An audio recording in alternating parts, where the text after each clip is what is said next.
Turn off your lights. Make sure your doors and windows are locked.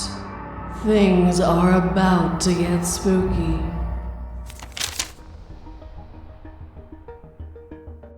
Rules for Surviving at Circus Las Vegas by Primary Till 5376. Welcome to our cheap, family-oriented casino and hotel. I know you may be worried about the 1-star review saying that people have died here, but those are just people who dislike our hotel. Here are some rules for each area of our resort. Anyone aged 13 or younger is exempt from every rule, as we don't want to harm the kids, but we need to eat the adults. Be aware there may be fake rules. Watch out for spelling mistakes to identify them. Number 1. You may be here unattended if you are 21 or older. If you break this rule, security will question you. If you can't convince them that you won't break any rules, I'm sorry. You will be taken into the basement to rot for all eternity. This applies to ages 14 to 20. Number 2. When you sit down at a slot machine, you must put money into it. Any amount of money works, as long as you aren't just sitting there not playing the game. Failure to follow this rule will result in the slot machine crushing you. This applies to ages 21 and up. Number 3. When you sleep, do not close your door. Leave it open will allow us to get to you faster during an emergency. Number 4. When you're playing the slot machine, do not slap the buttons or the screen. The slot machine feels pain too. Breaking this rule will notify security and they will stuff you into the slot machine with all the other corpses. This applies to ages 21 and up. Arcade/Midway rules. Number 1. There's a free circus show every day at 5:30 p.m., 6:30 p.m., 7:30 p.m., and 8:30 p.m. They will each last 30 minutes. If you see the show operating within this time frame, feel free to watch the show. Just make sure the performer is human. If the show is running outside these hours, run. Nobody in the midway or arcade is human at this time. Failure to follow this rule may result in dismemberment or death. Applies to ages 14 and up.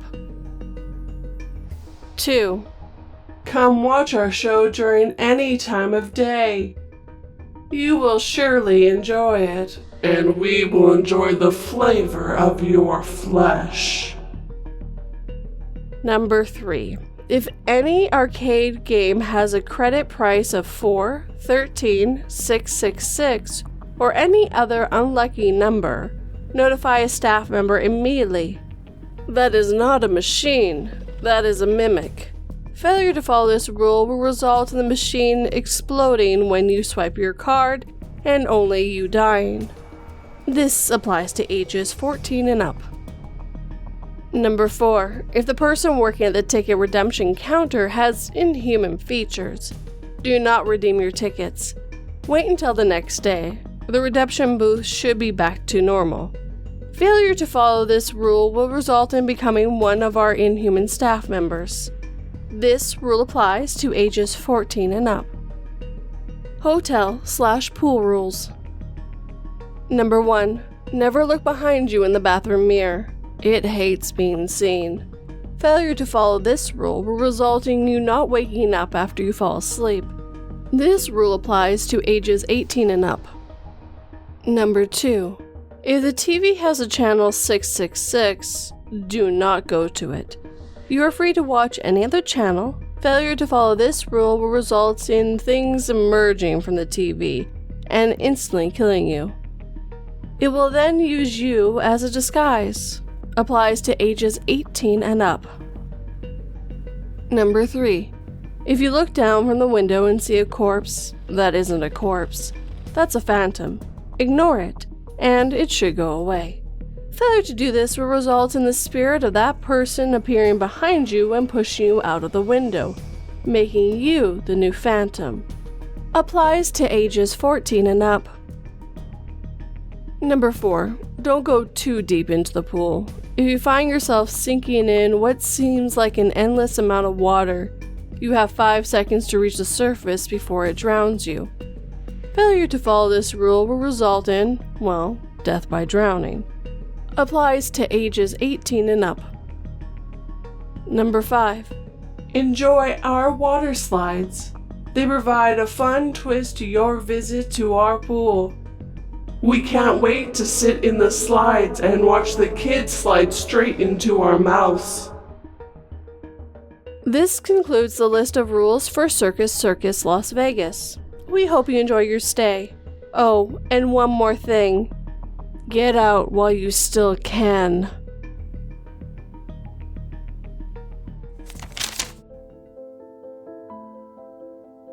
After months of captivity, I escaped the basement and ran down the road begging the nearest person for help. I turned, crying, and ran the other way when she dropped her phone, pointed at me, and started screaming.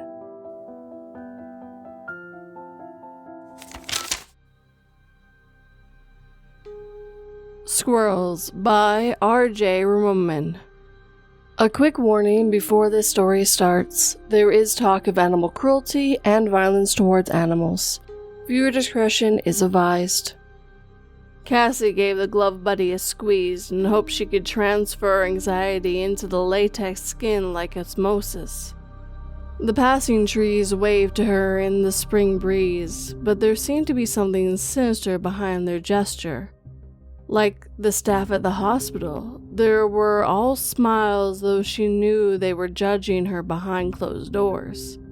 The meshwork of branches formed a net of shadows in the bright sunlight.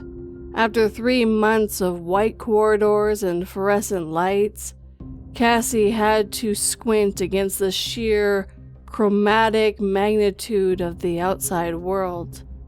This was where they had their last date before she started spiraling, making it the perfect spot for Cassie's reintroduction to reality.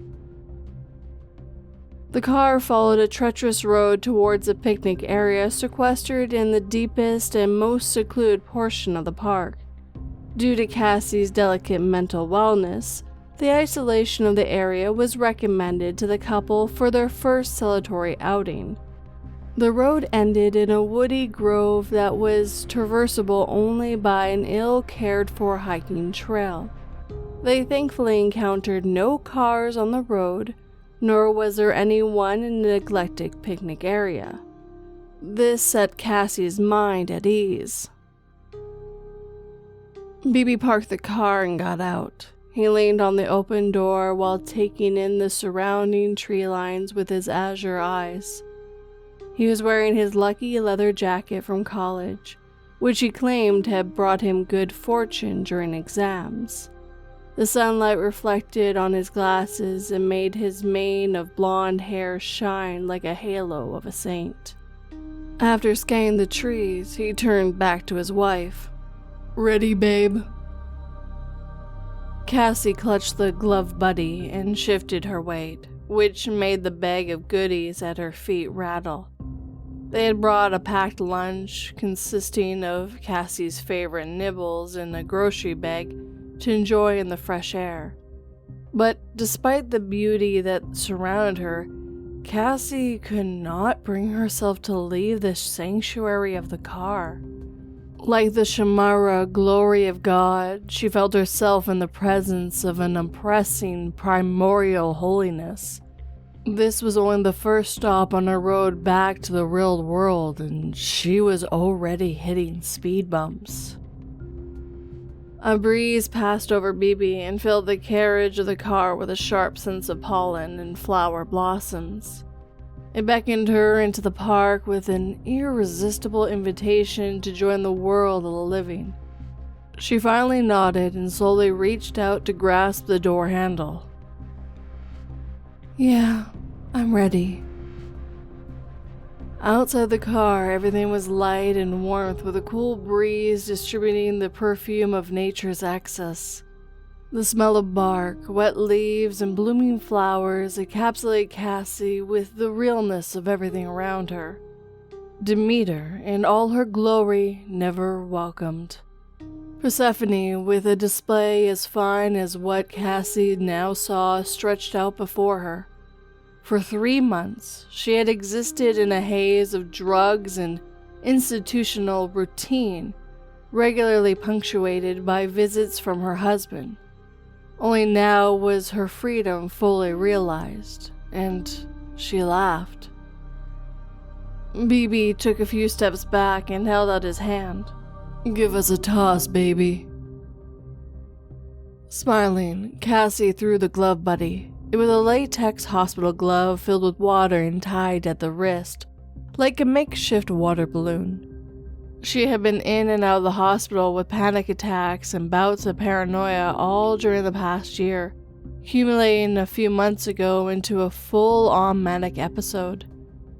BB was there for all of it, as he always was, sitting with her for hours in the waiting room with a book in his lap. When she was feeling low, he would make a glove buddy, as he called it, from one of the latex gloves that was common as dirt in the hospital examination rooms. They would toss it around like a football, which would distract her temporarily from her woes. She leaned on those playful moments to carry her forward through the long hours being prodded by doctors and nurses. The latest specimen was birthed when BB came to pick her up at the hospital and had sat waiting for them in the car since yesterday. The secret to their marriage success, despite her issues, was how BB brought out the child in her. Their relationship had always revolved around his capacity to resurrect the playfulness that her historic mother had fought to repress. BB had been her world outside the hospital for almost 7 months now. And if he was here, every other living body was an intrusion. Thankfully, their car was the only one in the lot. They tossed the glove buddy back and forth in silence, and Cassie tried not to think too much about the past. She'd been released only yesterday in a flurry of paperwork and sedatives that she barely recalled. This morning, she felt as pure as a baby fresh from the womb. She had awakened from a nightmare that had lasted 6 months and had decided to start a new chapter in her life. The sun was brighter, the air crisper, and the whole of this moment more real than anything had been for a long time now. But Cassie knew BB had something on his mind. She could read him like a book. He caught the glove buddy and paused, squeezing it rhythmically and watching the fingers expand. "What's wrong?" "The car," BB said slowly. "My parents are watching over your car right now until you can get yourself back together." "You told me." "There are still some repairs that need to be done. I mean, you wrecked it pretty good." "Do you still blame me for that?" Cassie said in a small voice. She thought of work, when the other teachers in the break room would glare at her in the break room from the corners of their eyes. "I don't blame you for it, for any of it," BB said. "You were manic, for God's sake. And the people who owned that dog were nothing short of saintly about the whole thing."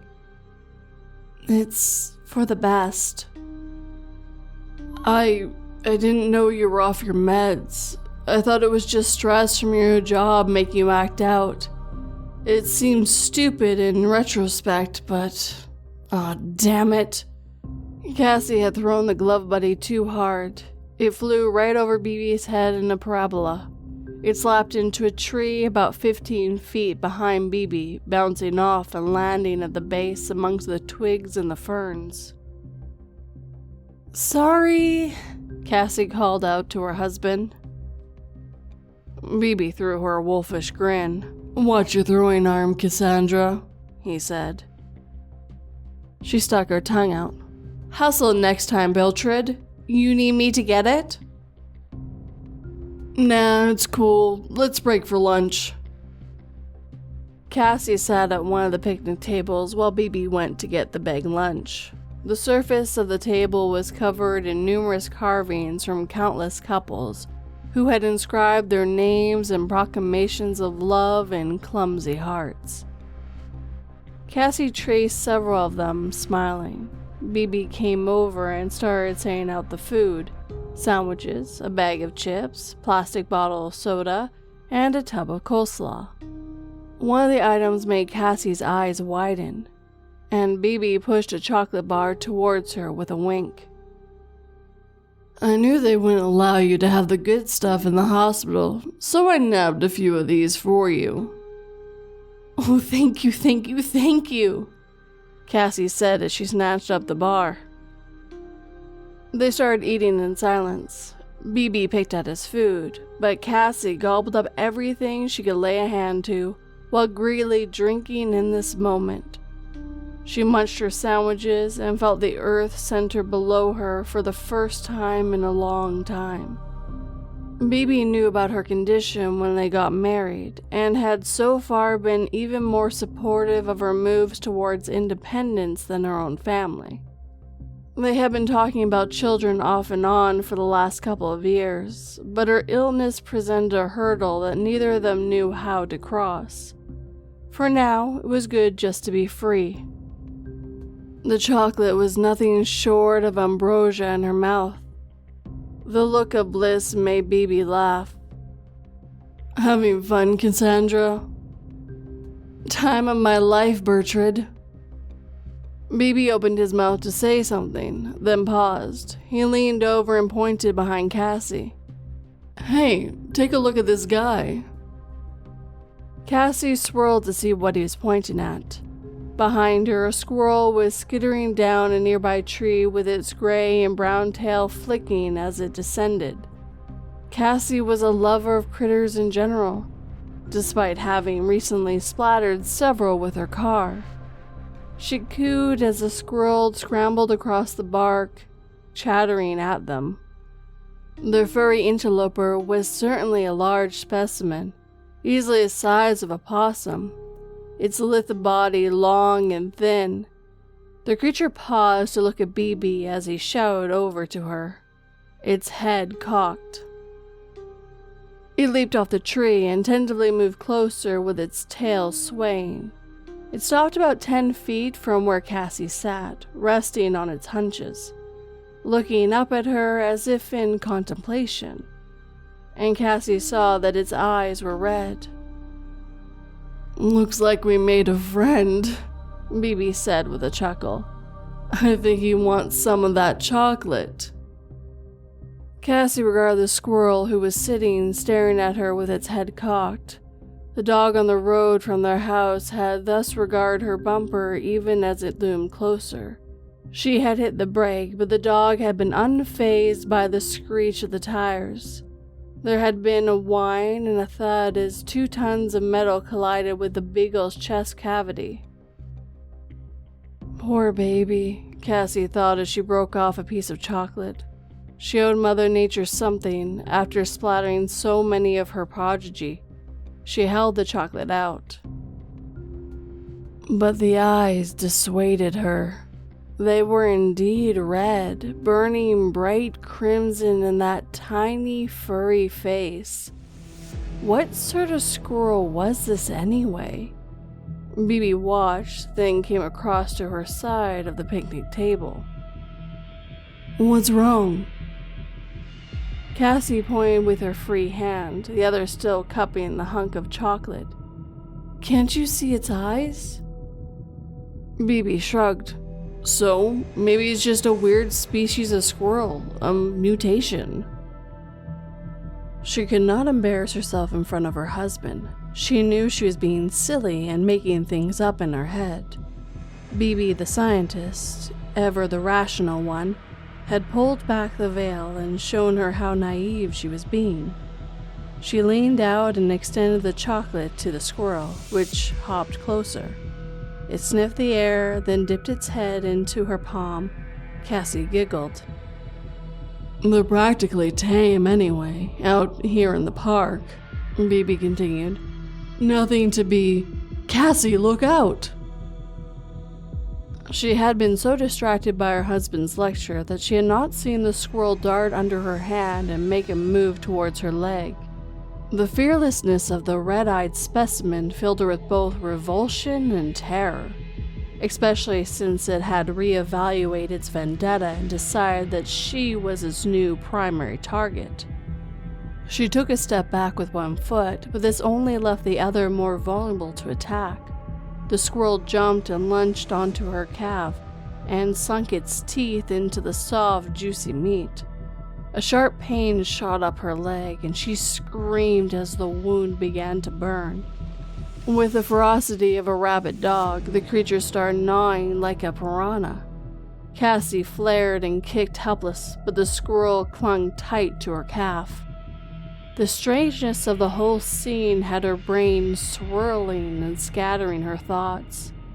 She was used to squirrels as bird feed thieves and rumors of flower beds that, when caught, scuttled away. Whatever this creature might be, it was utterly fearless in the face of an opponent 5 times its size. Then Bibi, good loyal Bibi, was at her side. He jumped up and came around the other side of the picnic table before pulling the squirrel off his wife. He moved fast, his hands quick and nimble. Once he had the creature in his power, he threw it onto the ground and started stomping it into a pulp. His foot rose and fell like a piston as it smashed the squirrel's head in a splash of blood and gray matter that Cassie found oddly satisfying. The broken body gave a final twitch before laying still in a pool of crimson sludge that slowly grew from several splurtings of arteries. Both Cassie and Bibi looked down at the mess in horror, each trying to understand the crumpled thing laying between them in the grass. And then, before either could speak, they heard chattering from the tree line. Simultaneously, their faces turned, and 2 pairs of wide eyes absorbed the horror that was now bludgeoning amongst the branches. Red eyes glinting among the green leaves, and the clicking of a multitude of incisors echoing across the parking lot. Furry bodies descended from the treetops, trailing along the trunks in a stream of twitching tails and scurrying clawed feet. Cassie could only stand in awe as the waves spread outwards in a semicircle and then closed in like a rising tide. Bibi pushed her on the arm while shrieking, "Run, Cassie, run!" She hesitated, but he shoved her forward. "For Christ's sake, just run!" And then one jumped into the air and smacked into Bibi's face. His glasses fell off and landed in the grass with a thud. Teeth flashed and blood gushed as it tore open his cheek. Cassie started towards the car, her heart thumping in her chest. The same words repeated like a mantra in her brain. "This can't be real. This can't be real. This can't be real." Right now, she thought, I'm in bed and Bibi is up making coffee and he's going to come in any minute to wake me up and tell me it's time to go to the park. I'll put on my dress and we'll get in the car and he'll drive while we talk about my mother. And then we'll come out to the park and throw the glove buddy around and there will be no squirrels or blood, just the 2 of us. Even though she got to the car, Cassie turned back to gaze at nature's wrath. Bibi was dancing in the middle of a wave of furry bodies that covered him like a typhoon.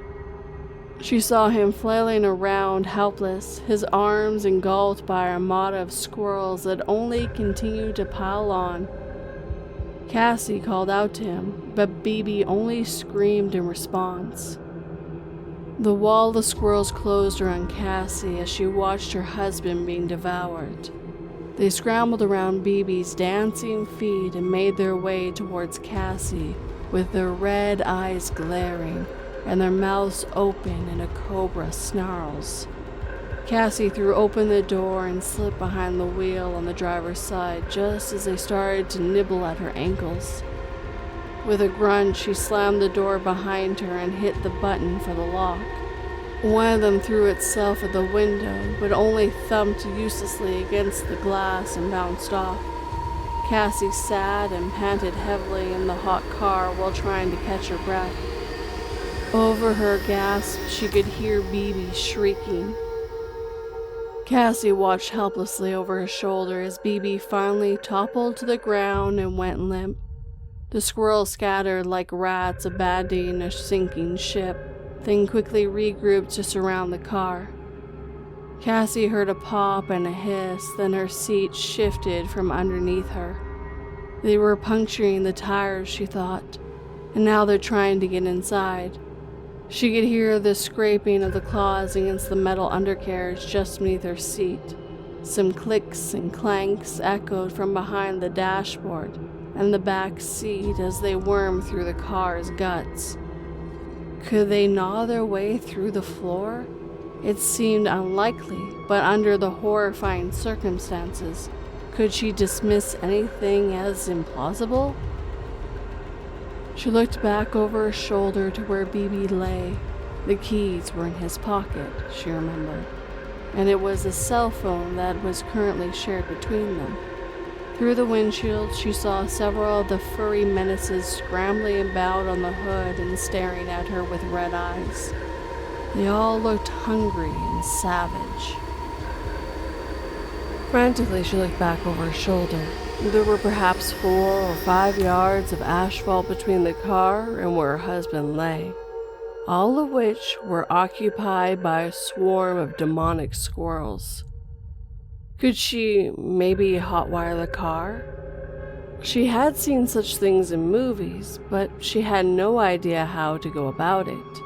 Even then, there were no tools in the car that she knew of, except a plastic ice scraper under the driver's seat. Maybe she could use it as a weapon for fighting back against the squirrels, but their numbers were now legion, and she knew she stood no chance of survival with anything less than a machine gun. They were all sitting on the hood of the car, chattering their teeth at her through the windshield, as if daring her to make a move. They watched her like a jury, their eyes examining her through the glass and assessing her soul. And then, before her eyes, she saw BB get up. His movement was slow and stiff, like a drunk man trying to mount on ankles that he could no longer feel. As he rose, Cassie saw the face she had fallen in love with on their first date, now hanging in rags. BB started to shuffle towards her, his arms swinging at his sides with his leather jacket frayed and torn. The scream that had been building up inside her finally burst from her lungs as BB started lurching towards the car, one hand outstretched. It held the glove buddy. And now he was calling out to her in slurring, mangled voice. "Come on, Cassie, it's all okay." The squirrels parted as BB scrambled towards the car, his footsteps uncertain. His movements were not smooth, but his limbs jerked and twitched as he went. The squirrels sat on their hunches and stared, their red eyes wide and vicious. BB knocked on the window, smiling. "It's okay, Cassie. There's nothing to be afraid of. We need to get some fresh air after the hospital." She looked at him and screamed. The shrieks came in as a steady rhythm and inhalation and exhalation, while she banged on the horn and hoped someone would hear. BB tried the door handle, but it would not yield to him. His smile fell. and the look of concern twisted his flailed features.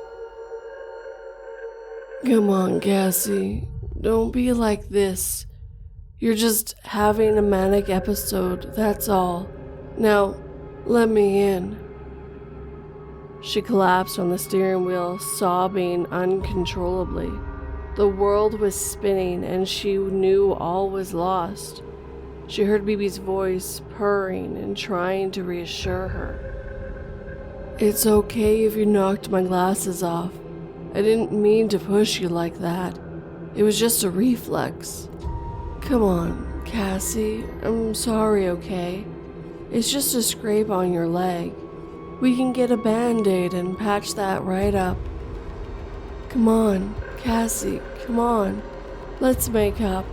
It's only the meds. Just let me in.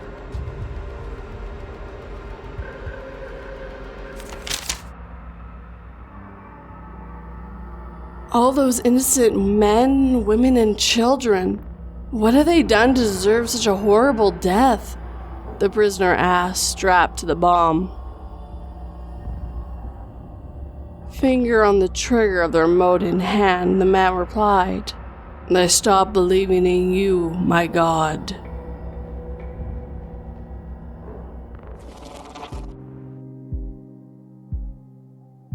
And with that, our time together is coming to an end. As always, if you have a story you'd like me to narrate, please send it my way, either through my website, my subreddit, or my email. Second of all, I'd like to thank my patrons and members for your support. You guys help keep the lights on this channel. Thank you guys so much. Last but never least, I'd like to thank the writers who let me read their stories this evening. The first one I absolutely loved, the thought of going to circus and then finding out that there are very strict rules you must abide by if you wish to survive. And the second story, well, that one was actually submitted to me. He sent it to me quite a while ago with 2 other stories. I kind of forgot to add it to my spreadsheet, so therefore it got buried until I was going through my emails and remembered I'm an idiot and should have added those to my spreadsheet. So thank you so much, Mr. R. I did try to say your name properly in the story, and I know I got it wrong. I am very sorry about that. If you guys enjoyed these stories, remember to hit that like button and make sure it feels it. If you're new, please subscribe and turn that pretty little bell to all notifications. And of course, I would absolutely love a comment. Tell me what you thought, what kind of stories you like in the future, and if you maybe want me to bring back the word of the week. I really love doing it, I just wasn't getting the comments, and I would love to know what you guys think. If you're on the podcast, I would love if you would leave me a review, and if you're on Spotify, there are questions that you can answer if you like as well.